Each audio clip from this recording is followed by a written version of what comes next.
నమస్తే నా పేరు Shivaji welcome to our channel Jaganmohan Reddy Vizag మీద పగబట్టేశాడంటే ఇప్పుడు ఇలాంటి పోస్టులు చూస్తే నిజమే అనిపిస్తుంది ఎందుకు పగబట్టేశాడంటే వాళ్ళ తల్లిని వైఎస్ రాజశేఖర్ రెడ్డి గారి సతీమణిని ఎంపీగా పోటీ చేస్తే ఘోరాతి ఘోరంగా ఓడించారు అదే విధంగా 2019లో జగన్మోహన్ రెడ్డి గాలి వీచినా కూడా ఈ వైజాగ్ ప్రజలు ఎవరైతే ఉన్నారో వైఎస్ఆర్సీపీని నమ్మలేదు ఈ రెండు కారణాల వల్ల ఆయన పగబట్టేసినట్లుంది నిన్నటికి ఆంధ్రప్రదేశ్ పెట్టుబడుల చరిత్రలోనే ఒక చారిత్రాత్మక దినంగా ఆ గూగుల్ సంస్థ ఏదైతే ఉందో అమెరికా తరువాత అతిపెద్ద ఏఐ డేటా సెంటర్ను వైజాగ్ వేదికగా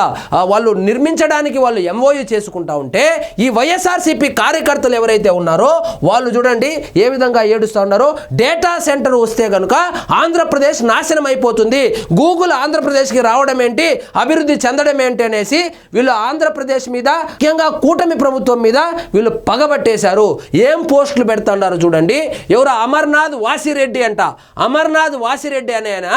ఏం పెడతానంటే ఏఐ డేటా సెంటర్ గూగుల్కి రావడానికి సంబంధించి జనాలను రెచ్చగొట్టే విధంగా ఏమని పోస్టులు పెట్టాడు చూడండి ఒక ప్రాంతంలో డేటా సెంటర్ పెడితే ఆ ప్రాంతం ఎడారిగా మారిపోతుందంట అప్పుడు అమెరికాలో డేటా సెంటర్ ఉంది అమెరికా ఏమైనా ఎడారిగా మారిపోయిందా మారిపోలేదు కదా డేటా సెంటర్కు విపరీతమైన నీరు అవసరం గూగుల్ డేటా సెంటర్కు 20 బిలియన్ల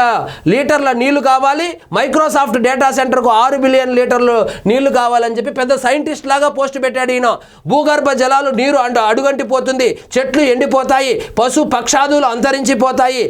లాస్ ఏంజల్స్లో అగ్ని ప్రమాదానికి కారణం డేటా సెంటర్ నిప్పు పడితే అంతే సంగతులు ఇప్పటికే భూతాపం ఇది మరింత పెరుగుతుంది కరెంటు కోతలు దారుణంగా ఉంటాయి డేటా సెంటర్ బకాసురుడిలా కరెంటు తినేస్తుంది కరెంటు తినేస్తే వాడు కూడా బిల్లు కట్టుకుంటాడు గూగుల్ వాడు బిల్లు కట్టుకుంటాడు జగన్మోహన్ రెడ్డినేమి కట్టుకోమని చెప్పరు కదా దానికి కావలసినటువంటి కరెంటుని వాళ్ళే ఉత్పత్తి చేసుకుంటారు అనేటువంటి కనీస విషయ పరిజ్ఞానం లేని వాళ్ళు కూడా ఇలాంటి పోస్టులు పెట్టి జనాలని మిస్గైడ్ చేస్తున్నారు ఒక్క డేటా సెంటర్లో 1,00,000 కుటుంబాల విద్యుత్ను లాగేస్తుంది బెంగళూరు హైదరాబాద్లలో డేటా సెంటర్లు వెలుస్తున్నాయి డేటా సెంటర్కు 20 కిలోమీటర్ల దూరంలో ఫ్లాట్ కొనొద్దు అమ్ముడు పోవు అక్కడ ఉండలేరు సో వైజాగ్ ప్రజలను భయభ్రాంతులకు గురి చేస్తూ సో అభివృద్ధి అనేటువంటి మాటే లేక ఈ బిస్కెట్లు వేస్తూ బటన్లు నొక్కి నొక్కి బిస్కెట్లు వేసి నేనేసే బిస్కెట్లే మీరు తినాలి మీరు బిస్కెట్లు కొనుక్కోకూడదు అనేటువంటి ఉద్దేశంతో జగన్మోహన్ రెడ్డి అభివృద్ధి అనేటువంటి మాటే లేక పరిశ్రమల ప్రస్తావనే లేకుండా 5 సంవత్సరాలు కాలయాపన చేసి వెళ్ళిపోయి ఈ చదువుకున్నటువంటి విద్యార్థినులు ఎవరైతే ఉన్నారో పక్క రాష్ట్రాలకు వలస వెళ్తా ఉంటే కేవలము బటన్లు నొక్కుంటా ప్యాలెస్లో ఉన్నటువంటి జగన్మోహన్ రెడ్డి ఇప్పుడు ఒక్కసారిగా వైజాగ్కు పరిశ్రమలు క్యూ కడుతూ ఉంటే ఓర్వలేకున్నాడు జగన్మోహన్ రెడ్డి కన్నా ఎక్కువ వాళ్ళ క్యాడర్ ఓర్వలేకుండా ఉంది ఎందుకంటే కూటమి ప్రభుత్వం సంక్షేమ కార్యక్రమాలు చేసేస్తా ఉంది ఒకవైపు గూగుల్ లాంటి సంస్థలే వచ్చేస్తా ఉంది మొన్నటికి మొన్న టీసీఎస్ వచ్చింది సిటిఎస్ వచ్చింది ఈ విధంగా వైజాగ్ ఒకవైపు అభివృద్ధి చెందుతా ఉంది పోలవరం కట్టేస్తా ఉన్నారు అమరావతి నిర్మాణం జరిగిపోతుంది ఇవన్నీ జరిగితే జగన్మోహన్ రెడ్డి గారు ఈ జీవితంలో ముఖ్యమంత్రి కాడు అనేటువంటి దురుద్దేశంతో కంపెనీలు రావడానికి ఆంధ్రప్రదేశ్కు ప్రయత్నిస్తూ ఉంటే ఈ కంపెనీలకే వీళ్ళు మెయిల్ పెడతా ఉన్నారు మెసేజ్లు పెడతా ఉన్నారు పెట్టి ఆంధ్రప్రదేశ్కి రావద్దండి ఆంధ్రప్రదేశ్లో ప్రభుత్వం బాగాలేదు ఆంధ్రప్రదేశ్లో తొందరలో ప్రభుత్వం పడిపోబోతుందని చెప్పి వీళ్ళు కంపెనీలకే మెయిల్ పెట్టేటువంటి పరిస్థితికి దిగజారారు ఆంధ్రప్రదేశ్లో గవర్నమెంట్ ఎందుకు పడిపోతుంది సో మ్యాజిక్ ఫిగర్ ఎంత 88 కూటమి ప్రభుత్వానికి ఉన్నటువంటి బలం ఎంత 164 అంటే ఇంచుమించు డబ్బులు ఉన్నటువంటి మెజారిటీ ఉన్నటువంటి గవర్నమెంట్ ఏ విధంగా పడిపోతుంది ఇక డేటా సెంటర్లు అంటారా మరి వైఎస్ భారతి గారికి సిమెంట్ ఫ్యాక్టరీ ఉంది సిమెంట్ ఫ్యాక్టరీలో పొల్యూషన్ రాదా పొల్యూషన్ వల్ల చుట్టుపక్కల ఉన్నటువంటి అక్కడ నివసిస్తున్నటువంటి జనాలకు ఇబ్బంది లేదా సిమెంట్ ఫ్యాక్టరీ నుంచి పొగ రాదా పొల్యూషన్ రాదా అందులో నుంచి ఏమైనా సువాసన వస్తుందా మరి సిమెంట్ ఫ్యాక్టరీని మూసేయాలి కదా కాబట్టి ఇలాంటి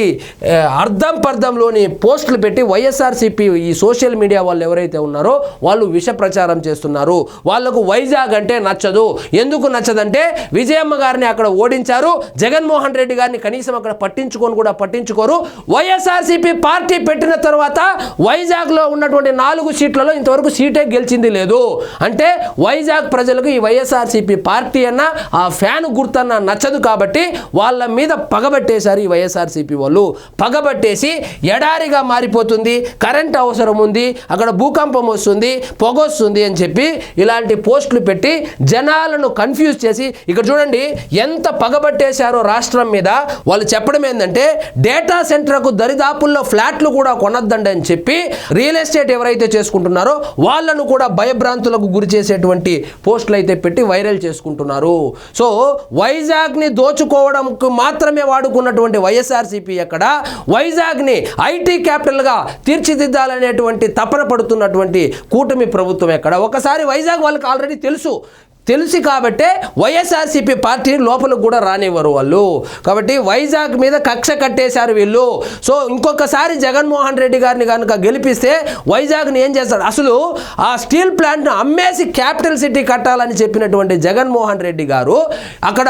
అభివృద్ధి అనేటువంటి మాటే లేకుండా కేవలం ఒక ప్యాలెస్ మాత్రమే కట్టుకున్నటువంటి జగన్మోహన్ రెడ్డి గారు ఇప్పుడు వైజాగ్ ప్రజల గురించి, అక్కడ వచ్చేటువంటి పొల్యూషన్ గురించి, అక్కడ జరిగేటువంటి అభివృద్ధి గురించి మాట్లాడుతూ ఉన్నాడు. సో ఇలాంటి పోస్టులు పెడతా ఉన్నటువంటి వాళ్ళ మీద కూడా పోలీసు శాఖ వాళ్ళు ఖచ్చితంగా చర్యలు తీసుకోవాలి. ఎందుకంటే జనాలను మిస్గైడ్ చేస్తూ అక్కడ ఉన్నటువంటి జనాలు ఎవరైతే ఉన్నారో వైజాగ్లో ఉన్నటువంటి ఆ జనాలను భయభ్రాంతులకు గురి చేస్తున్నారు. తక్షణమే హోంశాఖ ఇటువంటి వ్యక్తుల మీద చర్యలు అయితే తీసుకోవాలి. సో ఇదండి ఈరోజు మన టాపిక్. మీకు ఈ వీడియో నచ్చినట్లయితే లైక్ చేయండి, షేర్ చేయండి, ఛానల్ మాత్రం సబ్స్క్రైబ్ చేసుకోవడం మర్చిపోవద్దు.